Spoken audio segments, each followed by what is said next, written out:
Dear students, NDA mathematics series की lecture number 32 और chapter permutation and combination के second lecture में आपका स्वागत है। इससे पहले इस चैप्टर के फर्स्ट लेक्चर में हमने फंडामेंटल प्रिंसिपल ऑफ काउंटिंग को अच्छी तरह से समझ लिया था और इस पर आधारित जो हमारे एनडीए एग्ज़ाम के प्रीवियस ईयर क्वेश्चन हैं उनको हमने सोल्व कर लिया था।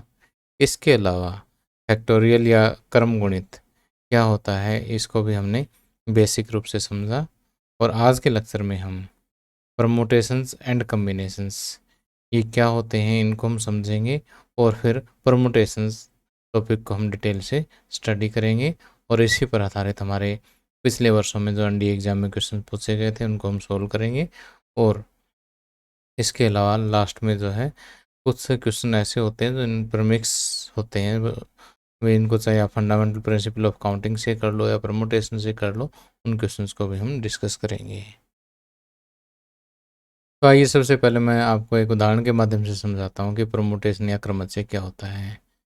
कि मान लेते हैं कि हमारे पास कुछ वस्तुएं हैं, जैसे इन वस्तुओं को ये तीन वस्तुएं हमारे पास ए बी और सी, ठीक है।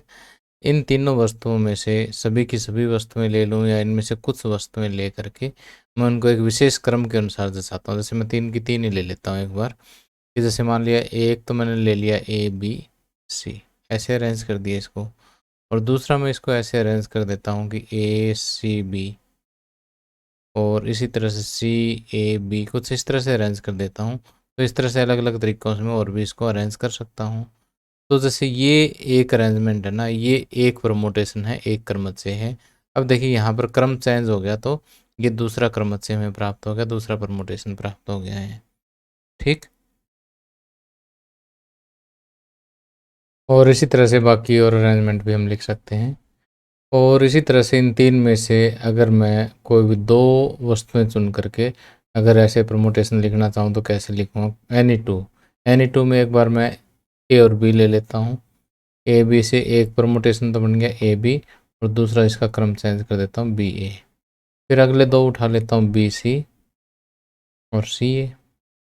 इसी तरह से ए और सी उठा लेता हूँ, ए सी और सी ए, ठीक है।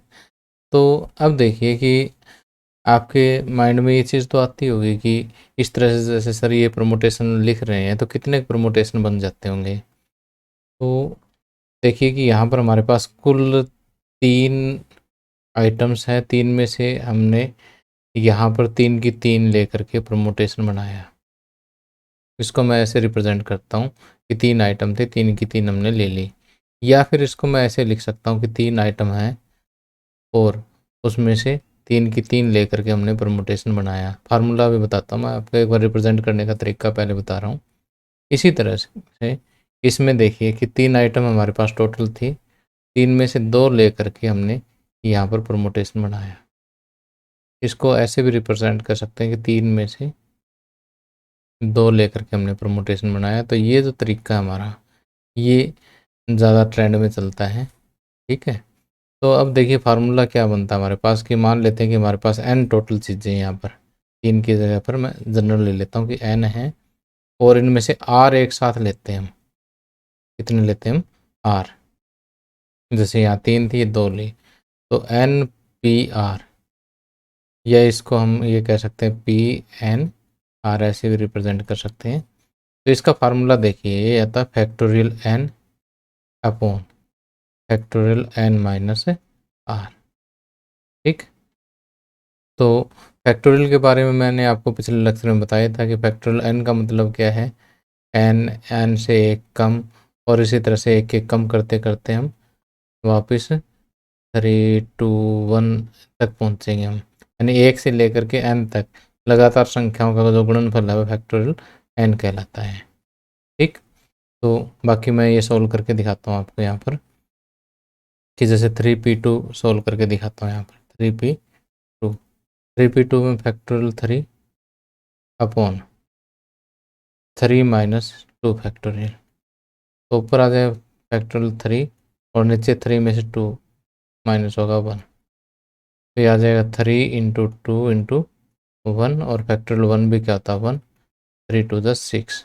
तो देखिए यहाँ पर 6 परमुटेशन बन सकते हैं, तो यही मैंने बना दिए 1 2 3 4 5 और 6, ठीक है।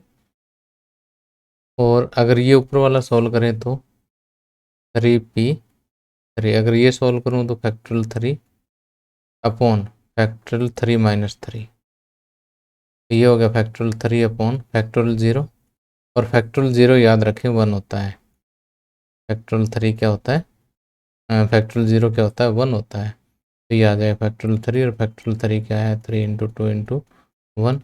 ये भी कितने परमुटेशन बनेंगे, 6 बनेंगे। 3 मैंने लिख दिए, इसी तरह से 3 आगे हम और लिख सकते हैं, टोटल 6 परमुटेशन ये बनेंगे, ठीक है। तो आपने NPR का ये वाला फार्मूला ज़रूर याद रखना है, ये बहुत जगह काम आएगा, ठीक है। अब परमुटेशन और दूसरा है कम्बिनेशन। कम्बिनेशन को हिंदी में बोलते हैं संचय। तो इन दोनों में बेसिक अंतर समझिए क्या है कि कम्बिनेशन में जो है क्रम का कोई विशेष महत्व नहीं होता।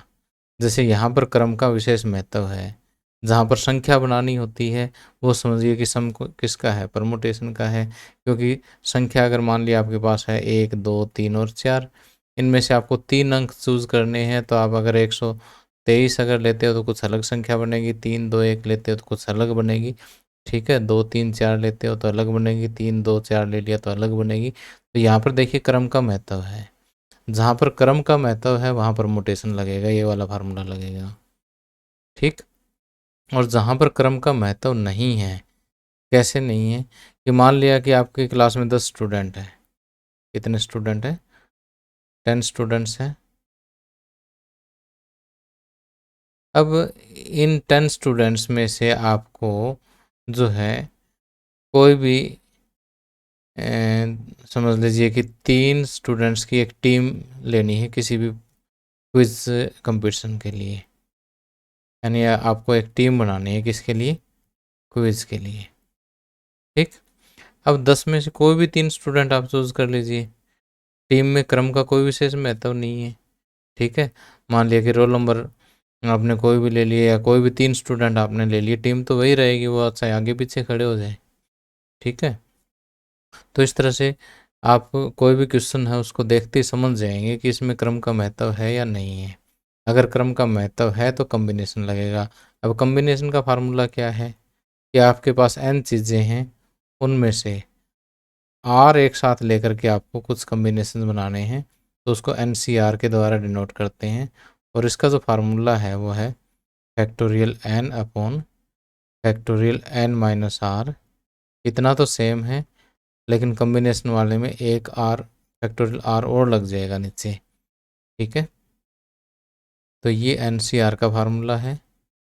तो यहाँ पर देखिए कि आज के लेक्चर में हम सारा काम लगभग परमुटेशंस पे करेंगे, ठीक। और नेक्स्ट लेक्चर में जो है हम कॉम्बिनेशन वाले लेक्चर पर काम करेंगे, यानी इसी पर आधारित क्वेश्चंस को सोल्व करेंगे। और कॉम्बिनेशन की कुछ एक और प्रॉपर्टीज़ हैं, उनको भी हम देखेंगे। प्रॉपर्टीज़ पर आधारित बहुत क्वेश्चन आते हैं, कॉम्बिनेशन ही मोस्ट इम्पोर्टेंट पार्ट इसका है, इसमें से क्वेश्चन ज़रूर आता है, ठीक है। लेकिन इसका मतलब ये नहीं है कि फंडामेंटल प्रिंसिपल ऑफ काउंटिंग या परमुटेशन पे क्वेश्चन नहीं आते, इन पर भी बहुत क्वेश्चन आते हैं, जैसे हमने पिछले लेक्चर में भी डिस्कस किया और अब भी हम करेंगे। तो आगे ध्यान से देखें। अभी देखिए परमुटेशन की मैंने आपको डेफिनेशन बताई, NPR, जो किसके इक्वल है, factorial n upon factorial n minus r, ठीक है। तो अब देखिए कि इसी पर बेस्ड ये क्वेश्चन है कि what is the value of n if P15n minus r. P15n minus r का मतलब क्या है कि 15Pn माइनस 1, ये इसको लिखने का तरीका है, ठीक है। और 16P16n माइनस 2 का मतलब है कि 16Pn माइनस 2। अब इन दोनों का जो रेशियो है वो किसके इक्वल है, ये 3/4 के इक्वल है, ठीक। तो यहाँ से अगर इसको मैं सोल्व करूँ तो 15Pn माइनस 1 तो ऊपर आ जाएगा फैक्टोरियल 15, ठीक है। जैसे ऊपर वाला है यहाँ पर आता है, और नीचे ऊपर में से नीचे वाला माइनस करके लिखते हैं। तो नीचे हम क्या लिखेंगे, 15 माइनस n माइनस 1 क्या लिखेंगे? 15 माइनस में n माइनस 1, तो ये आ जाएगा 15 माइनस में ये माइनस माइनस प्लस है, तो 15 प्लस 1 माइनस n, यानी 16 माइनस n आ जाएगा ये। ठीक है, 16 माइनस n। ओके, और इसी तरह से ये आ जाएगा आपका फैक्टोरियल 16 अपॉन, और ये आ जाएगा इसी तरह से 18 माइनस n। ओके, तो ये आ गया factorial 15 upon factorial 16 minus n, factorial 16 minus n, और ये नीचे वाला पलट के ऊपर आ जाएगा factorial 18 minus n upon factorial 16। ठीक, और ये सब कुछ किसके बराबर है? 3/4 के इक्वल है। तो यहाँ से देखिए कि ये फैक्टोरियल 15 में ऐसे का ऐसे पड़ा रहने देता हूँ, और फैक्टोरियल 15 ऐसे का ऐसे ही है, और नीचे जो फैक्टोरियल 16 है इसको मैं लिख देता हूँ 16 इंटू फैक्टोरियल 15। ठीक है, और इसी तरह से यहाँ पर फैक्टोरियल 16 माइनस n इसको एज इट इज़ पड़ा रहने देता हूँ। 18 माइनस n है, इसको मैं 18 माइनस n इंटू, इसमें से एक कम करूँगा तो 17 माइनस n, एक और कम करूँगा तो 16 minus n, factorial 16 minus n। ठीक, ये हम ले लेते हैं, बराबर क्या है? 3/4। तो यहाँ देखिए 16 माइनस n से 16 माइनस n कैंसिल है, 15 से फैक्टोरियल 15 से फैक्टोरियल 15 कैंसिल। ठीक, अब ये 16 इधर जा कर के मल्टीप्लाई कर देंगे हम। लेफ्ट हैंड साइड में बचेगा आपके पास 18 minus n into 17 minus n, और राइट हैंड साइड में आपके पास हो जाएगा 3/4 इंटू 16, 4 4 ज़ा 16, यानी 3 इंटू 4। तो अब देखिए कि यहाँ पर भी दो कंजिक्यूटिव नंबर है 3 इंटू 4, और यहाँ पर भी दो कंजिक्यूटिव नंबर है, यानी ये भी लगातार नंबर है, ये भी लगातार नंबर है।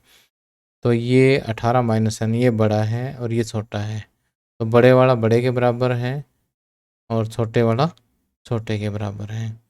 तो मैं कोई भी एक इक्वल रख देता हूँ, 17 minus n is equal to 3 रख देता हूँ। ठीक है, तो यहाँ से n इज इक्वल टू कितना आ जाएगा? 14। ठीक, और ये तो हमें फाइंड आउट करना था, what is the value of n। तो हमारा सी ऑप्शन जो यहाँ पर करेक्ट होगा। ठीक है, तो सी ऑप्शन इज करेक्ट। अब आगे एक क्वेश्चन है, ये 2013 में आपसे पूछा गया था कि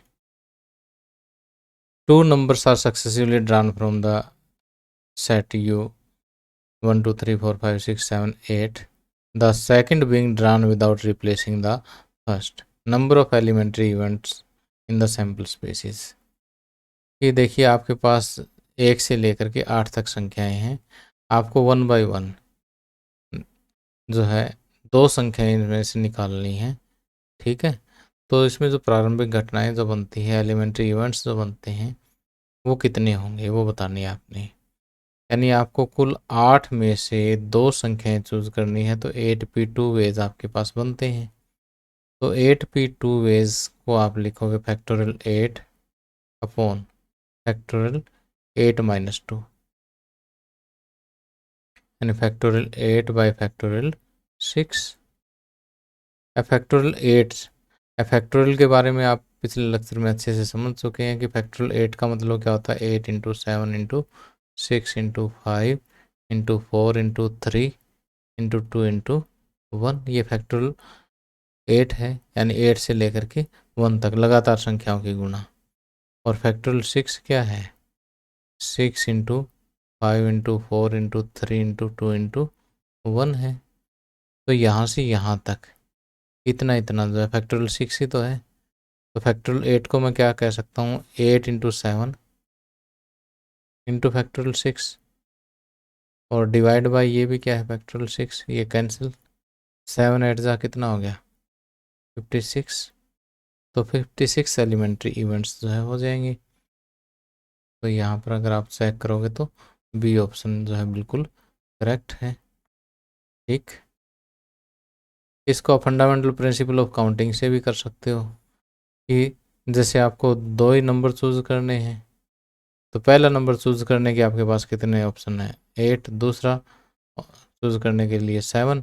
ठीक है, तो 8 7 56, तो फंडामेंटल प्रिंसिपल ऑफ काउंटिंग से भी हो जाएगा। ठीक है, और प्रोमोटेशन से भी हो जाएगा।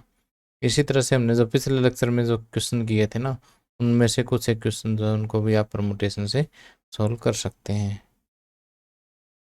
अब नेक्स्ट क्वेश्चन देखिए कि यहाँ पर आपको दिया number of different words, 8 letter words ending and beginning with a consonant which can be made out of the letter of the word equation is. Equation में देखिए कि E Q U A T I O N, 1 2 3 4 5 6 7 8, 8 letters है इसमें। इनमें से consonants कौन कौन से हैं, 1 2 और 3। ये 3 तो है कॉन्सोनेंट्स, बाकी सारे वोवल्स हैं। अब ये कहता है कि आपको एक 8 लेटर वर्ड बनाना है। कितने लेटर बनाने हैं इसमें, 8, 1 2 3 4 5 6 7 और 8। बिगिनिंग और एंडिंग किससे होने चाहिए, कॉन्सोनेंट से। यहाँ भी कॉन्सोनेंट हो और यहाँ पर भी कॉन्सोनेंट हो। ठीक है, बाकी और कुछ भी हो सकता है। ठीक, तो आपको इन 3 कॉन्सोनेंट्स में से 2 कॉन्सोनेंट तो यहाँ पर चूज करने हैं। ठीक, यानी आपके पास 3 कॉन्सोनेंट हैं, इनमें से आपको 2 सेलेक्ट करने हैं। क्लियर। इसके अलावा बाकी 6 लेटर्स और बच गए हमारे पास, और वो 6 के 6 आपको यहाँ पर सेलेक्ट करने हैं।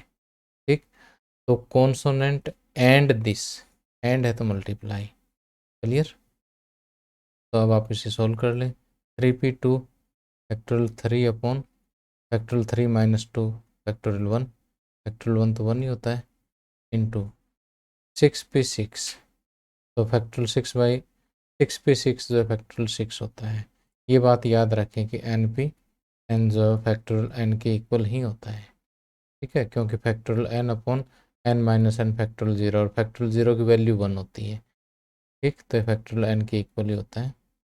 तो फैक्टोरियल 3 इंटू फैक्टोरियल 6 हो गया, यानी 3 इंटू 2 इंटू 1, और फैक्टोरियल 6 जो है 6 into 5 into 4 into 3 into 2 into 1। ठीक है, इनकी मल्टीप्लाई कर लेंगे हम, और जब मल्टीप्लाई करेंगे तो ये आएगा 4320। ठीक, तो बी ऑप्शन जो हमारा करेक्ट होगा। और एक बार चेक और कर लेते हैं इसे। ठीक है, बी इज करेक्ट ऑप्शन। अब देखिए कि इतने डिस्कशन से एक बात तो क्लियर है कि यदि हमारे पास जैसे एक कोई भी मैं वर्ड ले लेता हूँ, एस, सॉरी एक मिनट सेलेक्ट नहीं हुआ पेन, SUMAN। ठीक, इस वर्ड के जितने भी लेटर्स हैं, उन लेटर्स से जो कितने प्रमोटेशंस हम बना सकते हैं, कितने हम व्यवस्था जो बना सकते हैं। तो यहाँ देखिए 1 2 3 4 5, 5 लेटर्स हैं और पाँचों ही अलग अलग हैं। तो हमें क्या करना है कि 5 में से 5 ही सिलेक्ट करने हैं। ठीक है, तो 5 पे 5 कितना होगा, फैक्टोरियल 5। ठीक है, इतने प्रमोटेशन इसके बन जाएंगे। लेकिन अगर मान लिया कोई लेटर ऐसा हो जिसमें लेटर्स कोई भी वर्ड ऐसा हो जिसमें लेटर्स रिपीट हो, जैसे यहाँ पर है ये बेसबॉल, BASEBALL,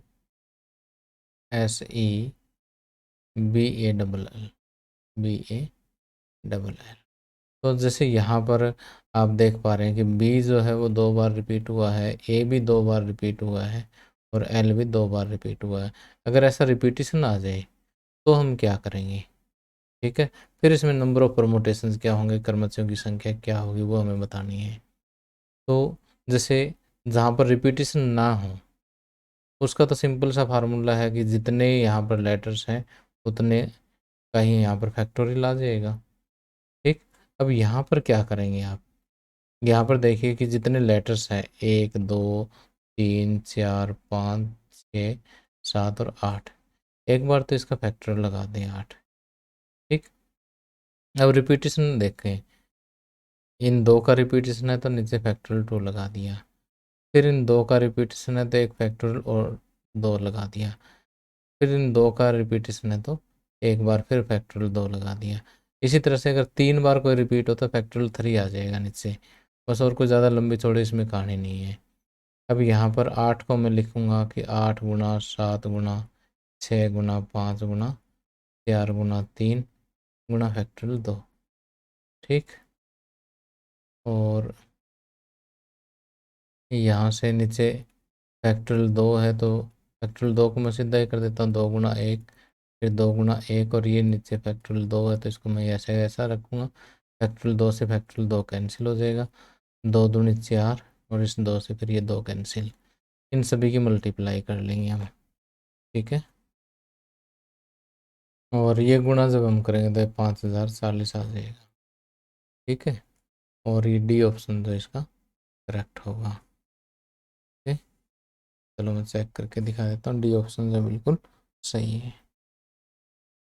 अब आगे एक और सम देखिए, कहता है what is the number of different messages that can be represented by 3 zeros and 2 ones। यानी आपके पास 3 जीरो हैं, जस्ट एक सेकेंड, आपके पास 1 2 और 3 जीरो है और 2 1 है। ठीक, इनसे आपने क्या करना है कि मैसेज जनरेट करना है। ठीक, तो कहने का मतलब ये है कि जैसे इनकी हम अरेंजमेंट अलग अलग करेंगे उस हिसाब से जो आपके पास अलग अलग मैसेज जाएगा, यानी आपको number of permutations find out करनी है। तो यहाँ पर 1 2 3 4 5 5 डिजिट है तो नंबर ऑफ परमोटेशंस क्या होंगे, फैक्टोरियल 5। लेकिन यहाँ पर ये 3 एक जैसे हैं तो डिवाइड बाय फैक्टोरियल 3, और ये 2 एक जैसे हैं तो डिवाइड बाय फैक्टोरियल 2। तो नंबर ऑफ परमोटेशंस ये हो जाएंगे। ठीक है, जितने नंबर ऑफ परमोटेशंस हैं, जितने नंबर ऑफ अरेंजमेंट्स हैं, उतने ही मैसेज आएंगे। तो फैक्टोरियल 5 को मैं कहूँगा 5 इंटू 4 इंटू फैक्टोरियल 3, और इसको मैं कहूँगा फैक्टोरियल 3 इंटू फैक्टोरियल 2 को मैं कहूँगा 2 इंटू 1। तो फैक्टोरियल 3 को फैक्टोरियल 3 से कट कर देंगे, 2 2 ज़ा 4, 5 2 ज़ा 10। तो यहाँ पर 10 कम्बिनेशन हमारे 10 परमोटेशन हमारे बनेंगे। तो ऑप्शन ए जो है वो करेक्ट आंसर होगा। तो यहाँ पर एक बार चेक कर लेते हैं, बिल्कुल सही आंसर है। अब यहाँ पर देखिए एक और इंटरेस्टिंग क्वेश्चन है, कहता है in how many ways can the letter of the word gloomy be arranged so that the two O's should not be together. कि हमारे पास जो एक लेटर है जी, क्या लेटर है, G L O O M Y. ठीक, तो कहता कितने तरीके से व्यवस्थित किया जा सकता है, यानी कितने तरीके से अरेंज किया जा सकता है ताकि दो ओ साथ में ना हो। तो पहले तो हम ये देख लेते हैं कि साथ में हो चाहे ना हो, पहले तो नंबर ऑफ परमोटेशन इसके बना देते हैं, 1 2 3 4 5 6, तो फैक्टोरियल 6, लेकिन दो ये एक जैसे तो फैक्टोरियल 2। ये ऐसे इतने अरेंजमेंट बन गई है कि जिसमें ओ साथ में हो भी सकते हैं और नहीं भी हो सकते। ठीक, लेकिन हमें देखने कौन कौन से जिसमें ओ साथ में ना हो, not two O should not be together. तो हम ऐसा करते हैं कि अब इन दोनों ओ को पकड़ करके एक रस्सी लेकर के बांध देते हैं, इनको साथ ही रखना है। ठीक है, ये बांध दिया भाई, अब ये हिल नहीं सकते। ठीक, अब देखिए कि यहाँ पर, अब देखिए कि अगर इन दोनों को बांध दिया ना तो अब ये हो गए हमारे पास लेटर्स 1 2 3 4 5, इसको एक ही लेटर गिनेंगे हम। ठीक है, तो अब इनकी जो अरेंजमेंट बनेगी वो होगी फैक्टोरियल 5। ठीक, यानी ये इतने ऐसे शब्द बनेंगे, इतने ऐसे वर्ड बनेंगे जिसमें ओ जो है साथ साथ है, ये कुल है, ये साथ साथ है। अगर इसको माइनस कर दूँ ना तो वो वर्ड मिल जाएंगे जिसमें ओ साथ साथ नहीं है। ये तो टोटल हो गए, इसमें ओ साथ साथ है क्योंकि आपने बांध ही रखी इनको, तो साथ साथ हो गए ना। तो टोटल में से साथ साथ वाले घटा दिए तो ओ शुड नॉट टूगेदर, ठीक है, वो बच जाएंगे हमारे पास। तो यहाँ पर बस इसको सॉल्व कर लो। 6 × 5 × 4 × 3 गुणा फैक्टोरियल 2 और नीचे फैक्टोरियल 2 है ही, माइनस फैक्टोरियल 5। फैक्टोरियल 2 से फैक्टोरियल 2 कैंसिल हो जाएगा और 6 × 5 = 30, 30 × 4 = 120, 120 × 3 = 360 और फैक्टोरियल 5 होता है 120। ये इसमें से माइनस करेंगे तो 0, 4, 3 में से 1 है तो 240 बचेगा। तो 240 हमारा ए ऑप्शन जो सही है, एक बार चेक कर लेते हैं। ठीक है, ए ऑप्शन जो है वो बिल्कुल सही है। इंटरेस्टिंग सा क्वेश्चन लेता हूँ। ये कहता है कि if different words are found with all the letters of the word again, again के जितने भी लेटर्स हैं, एक सेकेंड, अगेन के जितने भी लेटर्स हैं उनसे मिला करके हमने क्या है अलग अलग वर्ड्स बनाए and are arranged alphabetically among themselves as in a dictionary, कि जैसे डिक्शनरी में अल्फ़ाबेटिकली होते हैं ना, उस तरह से अरेंज कर दिया। तो कहता है कि 50वां प्लेस पर कौन सा वर्ड होगा। तो यहाँ पर देखिए कि हमारे पास जो लेटर्स हैं वो AGAIN ये है। अब डिक्शनरी में क्या होता है कि पहले ए से स्टार्ट होने वाले लेटर्स होते हैं, ठीक है। तो अगर मैं ए को शुरू में फिक्स कर दूं, किसी भी एक ए को फिक्स कर दिया, तो पीछे बच गए ये 4 लेटर्स, ठीक। तो 4 लेटर्स को 4 जगह पे लिखना हमने, तो 4p4 वेज यानी फैक्टोरियल 4 वेज हो गए हमारे, ठीक। फैक्टोरियल 4 का मतलब, फैक्टोरियल 4 का मतलब 4 × 3 × 2 × 1, 4 × 12 = 24, 24 लेटर्स, 24 वर्ड्स ऐसे होंगे जो ए से स्टार्ट होंगे, ठीक। ए के बाद यहाँ पर आता है जी।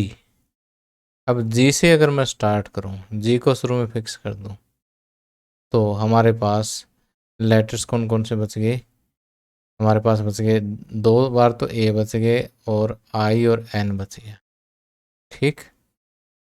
तो इन चारों से कितने वर्ड्स बनेंगे, जी को शुरू में फिक्स कर ही दिया, ये फैक्टोरियल 4 और 2 ए एक जैसे है तो बाई फैक्टोरियल 2, तो 24/2 12 ये हो गए, ठीक।